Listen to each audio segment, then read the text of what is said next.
What if it was poison that killed my husband? For the first time, Mohbad wife Omawumi has finally come out to tell her own side of the story, and you won't believe what she has been facing ever since she lost her husband. We no longer feel safe. I literally get death threats almost every day in my DMs. I barely go out. Omawumi revealed that she has been receiving attacks from Mohbad's father, her father-in-law, who calls her different unpleasant names with the intention of getting rid of her and Mohbad's son, Liam, in order to take full control of Mohbad's property. The problem is more like a competition between him and Liam.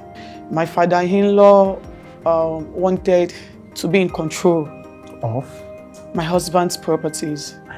The fact that there is Liam in the picture. And on the other hand, she also narrates how she has been receiving different attacks from Naira Marley alongside his associates. He's been everywhere trying to, recruit people to turn against my son and I. Guys, if you are among those who suspect or accuse Mohbad's wife Omawumi of having a hand in Mohbad's death, I will advise you watch and listen to her own side of the story before jumping into conclusion. With that sentiment, guys, this Mohbad case is not actually the way we see it on social media. Here is the interview section with Jude. Listen and watch to the end and tell us what you think on the comment section. Do you really think Mohbad's wife Omawumi has a hand in Mohbad's death with everything she has narrated? Yeah. how are you? You just asked a very huge question. Yeah. I would say I'm fine because, my sadness is not going to change anything. 5-month-old baby. Yes, at the time of the passing. Yeah. What has been the saddest thing that has happened since this? I feel like the saddest thing I've experienced so far is the fact that the person that's supposed to be in guard for my late husband, this person that's supposed to be my son and I's protector, is our chief prosecutor. Right. And he's been everywhere trying to, recruit people to turn against my son and I, both online and offline. Like, it's been from one threat to another. This is Mohbad's father you're talking about? My father-in-law, Father-in-law. Yeah, so it's been from one threat to another. We no longer feel safe. I literally get death threats almost every day in my DMs. I barely go out. My baby, his grandchild also, he's been deprived of so many childhood memories, but there's nothing for me to do than just to see how things goes. What's the problem with your father-in-law exactly? Yeah, between you and him? Yeah, so I feel like the problem is just about family disputes. Okay, what do you mean? The problem is more like a competition between him and Liam. Between your father-in-law and your son? Yes. A competition? It sounds funny, but that's the actual truth. Can you explain that? Yeah, because after the death of my husband, a lot happened, and my father-in-law wanted to be in control of my husband's properties. Right. The fact that there is Liam in the picture, because there was one time I actually called him to ask him, what happened? What do we do to deserve all of this? Why have you been out there defaming your grandchild and me? And he was like, why do I have to take Liam away from him? Why do I have to take Liam to my mother-in-law's place on the island? That is my husband rented apartment. Right. That was not supposed to bring him over to meet him in Ikorodu, because himself and my mother-in-law, they are not in good terms. Right.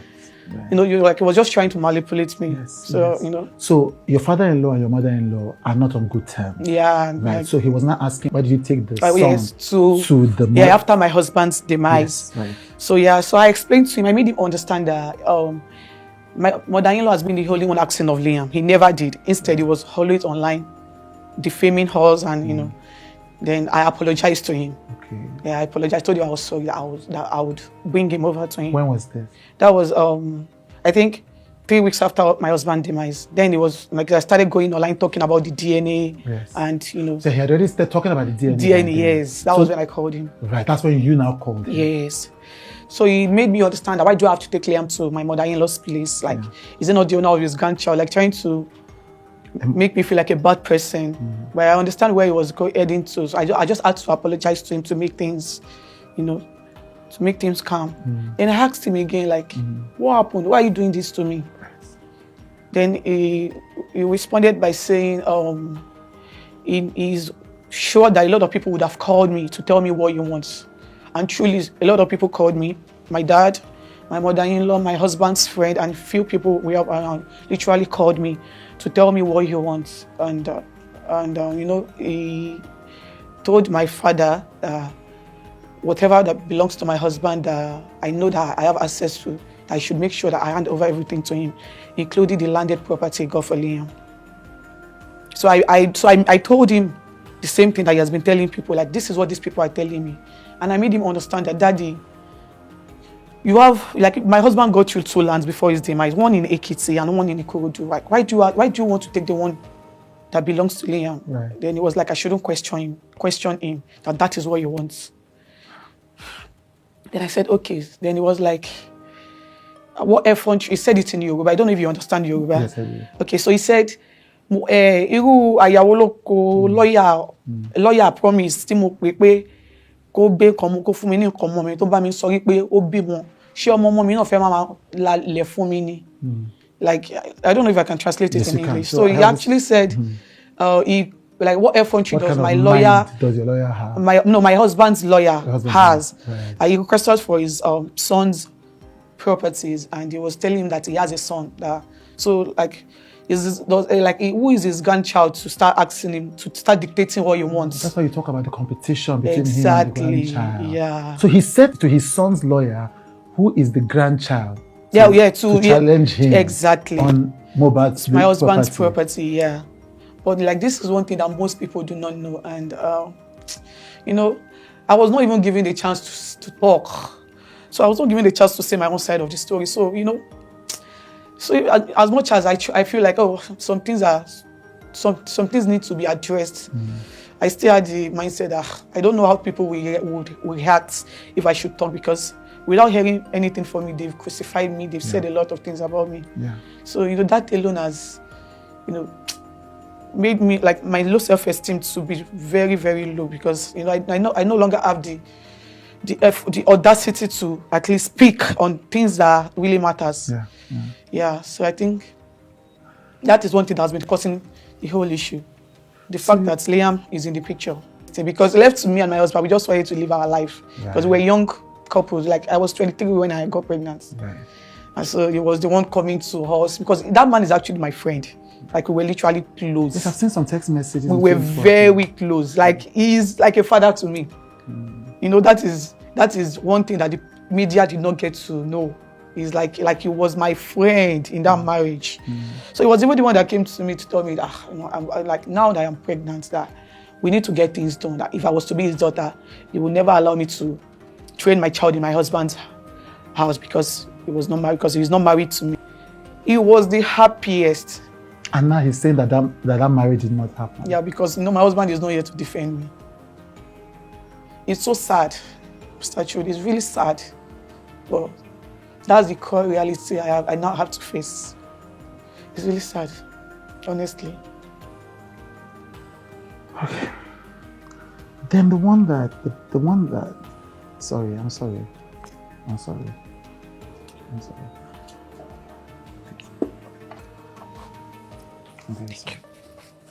very sorry. Yeah, I'm fine now. Thank you. She just came online and said, nobody's not the father of the child. I swear to God.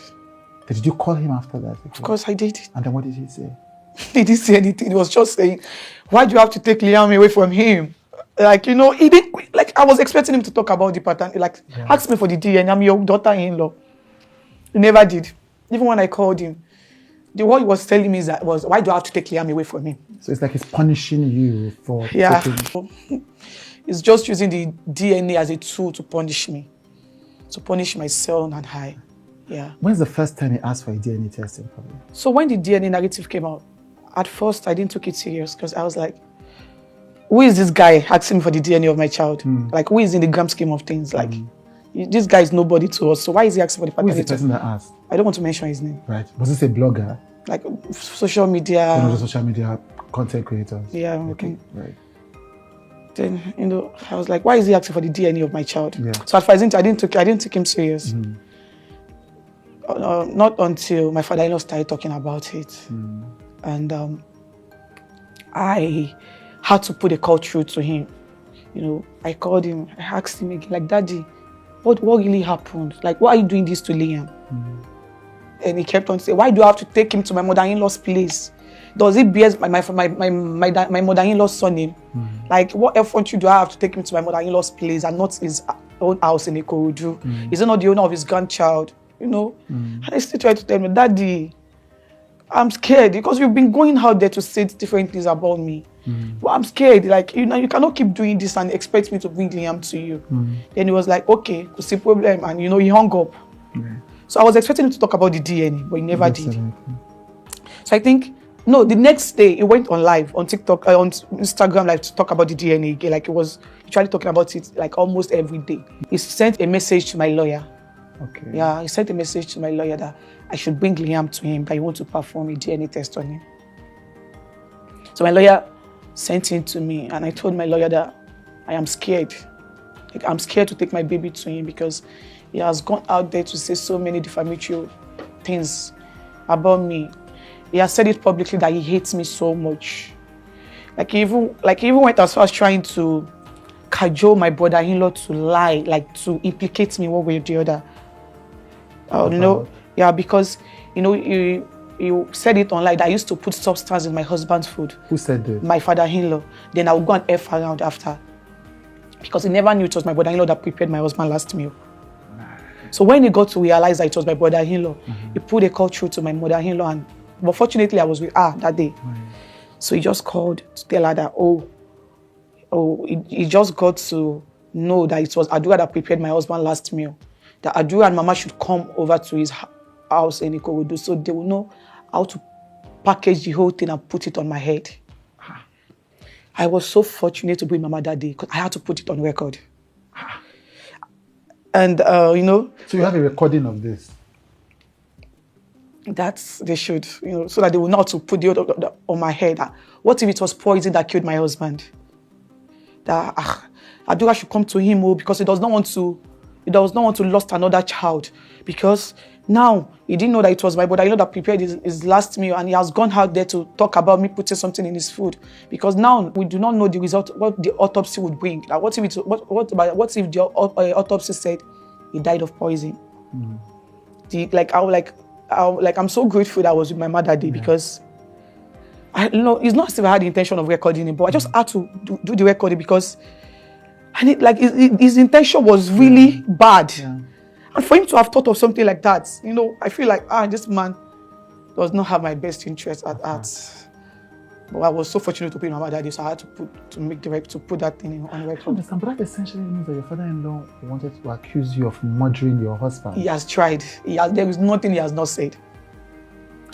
So when he got to realize that it was my brother-in-law that prepared that last meal, he stopped that poisoning narrative. Then he moved to many other ones. Yeah. A question for those of us that may be ignorant of this. Okay. Why can't you do the test without him? The reason is because I've been called different names. He has called me a promiscuous woman. He has called me a cheating wife.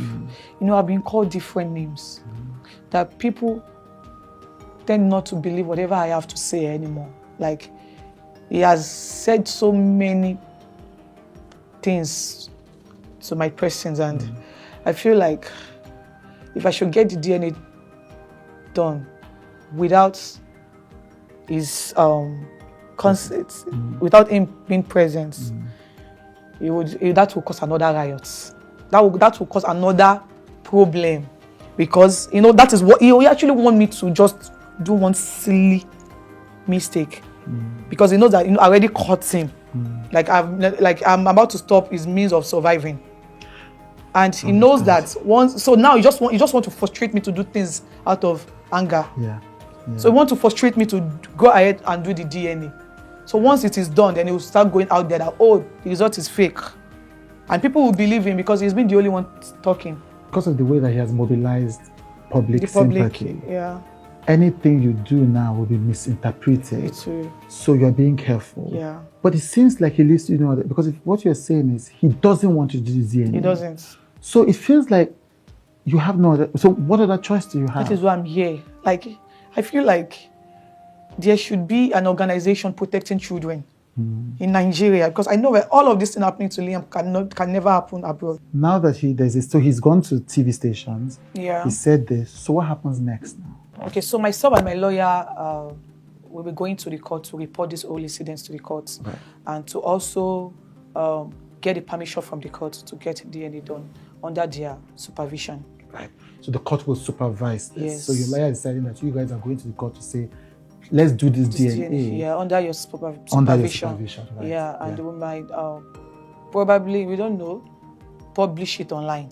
So you're saying even your father-in-law is also part of the process that is delaying the burial? That is the funniest thing. That the burial of his son is being delayed also because of all this drama that your father-in-law is causing. And he knows what to do to get things done. Like, all you have to do is just talk to that woman, because they used to be friends before they had issues. So all you have to do is just talk to that woman, so that the woman can, probably withdraw, or, so they can just make an agreement, so that the court can open the coroner inquest. But he has refused to do the needful. Instead, he was always going on interviews, screaming the government's name. But he's the one delaying the process. Himself, him and his supporter. Do you accept the results of the coroner's inquest? Man, that is another question. That is another oddful question, because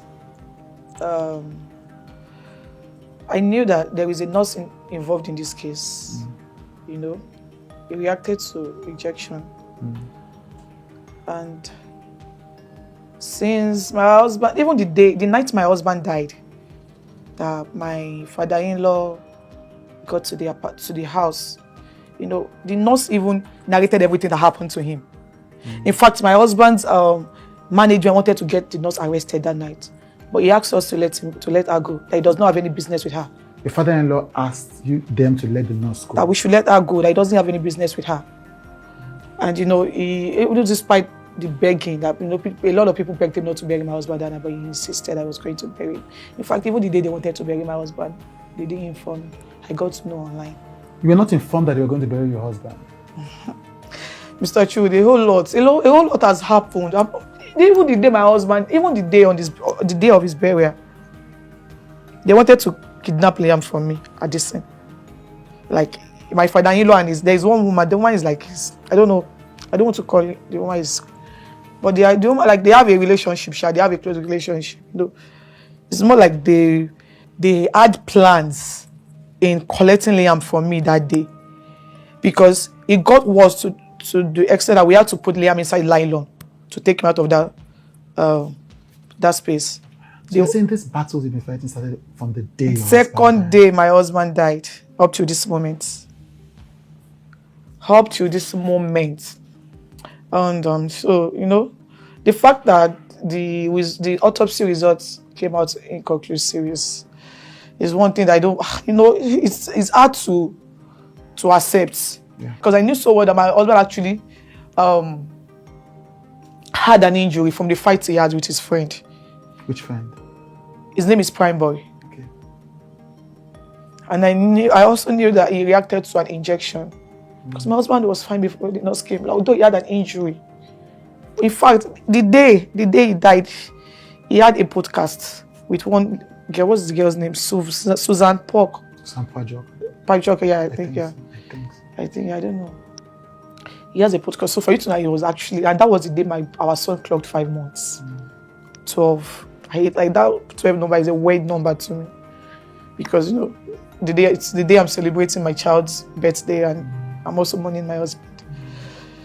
So, I knew he reacted to an injection, and the fact that at the end of the autopsy it came out inconclusive just because of one mistake that my father-in-law made.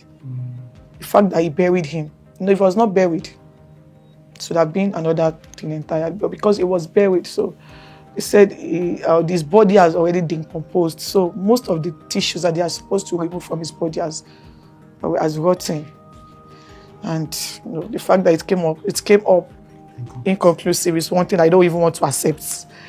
Because Liam would go up to say all of these things, and he would ask me questions, and the story would not be interesting if at the end of the day there was no justice for his father. The fact that he was bullied, by his oppressors, that alone is another thing like is outside. Talking Now, up about to your this moment, husband. nothing was done to it. Right. You know, the Under fact the that oppressors, you're talking about the whole Naira Marley. yes, the fact that like the bullying part, you know, the bullying part is part of the reason why the whole world came out for justice. Yeah. And up to this point, you know, the police actually promised us that they are going to, that they will be brought to book and all of that. But up to this point, nothing was done. Yeah. Do you So understand? do you agree that that whole bullying is part of what led to the death? You know, you don't have to kill somebody with sword before killing them. I'm not gonna lie to you. They cannot deny the fact that they made life so unbearable for my husband. And Naira Marley and his crew made life unbearable for your husband. They cannot deny that fact. That one thing they cannot deny. You know, a lot of people might be everywhere to support them in bashing me, you know, so that I wouldn't talk the bullying aspects. But the few ones that are online cannot be erased. And Liam will go up to say all of those things.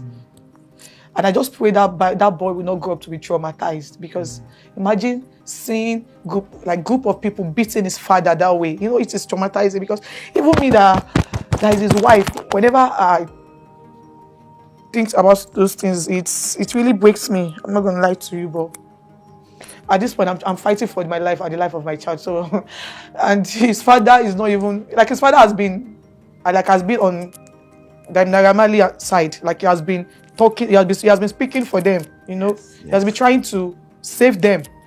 Why do you think he's doing that? So who am I? I don't know. For any reason best known to him, I don't know. I really do not know. You know, I really do not know. So Essentially, you're saying that the justice for mohbad yeah, hasn't been gotten. up to this moment. And the justice for mohbad that your father-in-law is asking for is not the same justice for mohbad that the public is asking It for. is not. Yeah.